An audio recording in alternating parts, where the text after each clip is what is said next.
This is called the Apple Strudle Fallacy. Ooh, tell me more. Magda published in the biggest newspaper in the country a delicious recipe for apple strudel.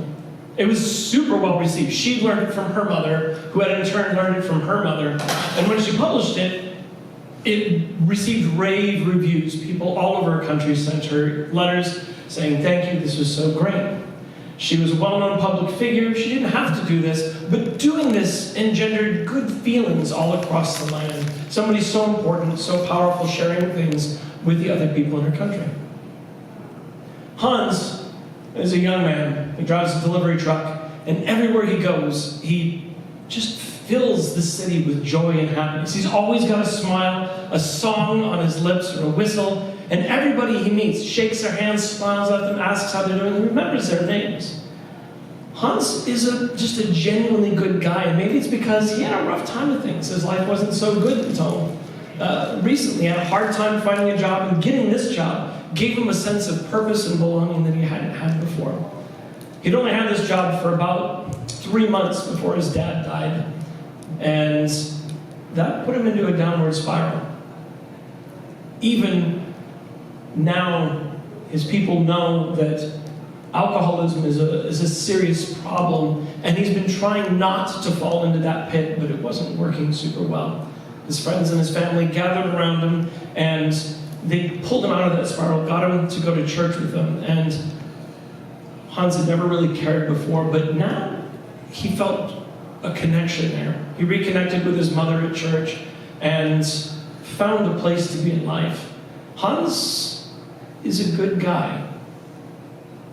Giselle works at a factory, sewing clothes, uniforms, and at some point you get good enough at doing the work, the repetitive work, that you don't even have to watch. Your hands do what they're going to do, and you pass it on to the next lady down the line, and you get to talk, and you have actually a fairly decent day doing your work, and while it's nothing great, it passes quickly, and at night she goes out and she does what she always loves to do, just dance.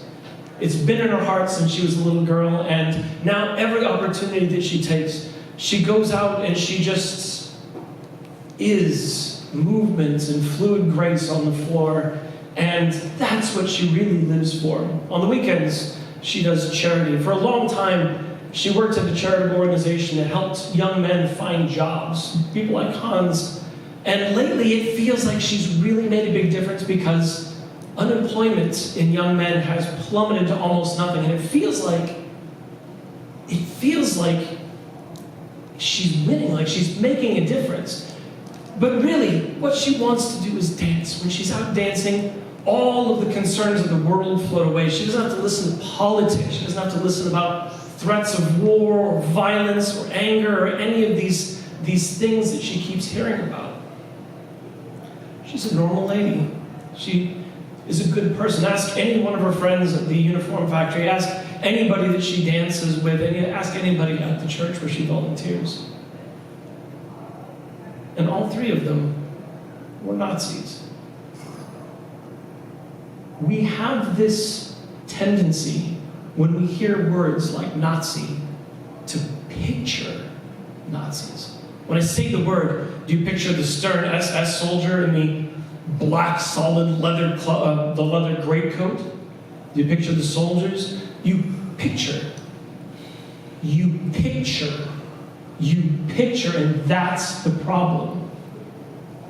We don't like things that are hazy and indistinct. We don't like moral quandaries and overlapping morality. We want people to be very clear. If you go back and look at any of the children's books written in the early 20th century or late 19th century, you know what you're going to find? You're going to find all of the heroes are beautiful, and all of the villains are ugly and twisted with warts and curled facial features. Because we like good to be beautiful, we like evil to be very clearly identifiable, but that's not how the world fucking works. You don't get to judge people based on, do you like them? Do they do good things? Yeah. She does great things. She does charity work. Hans is a lovable person. Magda shared her family recipe for apple strudel, and none of it matters a fucking little bit. Every single one of them was Nazis, and it sucks that you can't look at them and tell. But it's possible, and we hate this, you as much as I. It is possible to be a wonderful person in the eyes of everyone you know and still be evil. Evil exists as a part of the human condition. It's apathy, it is a lack of empathy for other people, and it is a whole lot of, I'm doing my own thing, I can't be bothered, this is too much, it's too painful, I don't care about them, they're not real people. Maybe if they weren't like that, it wouldn't be. See? Evil is in here, it's in here, it's not here.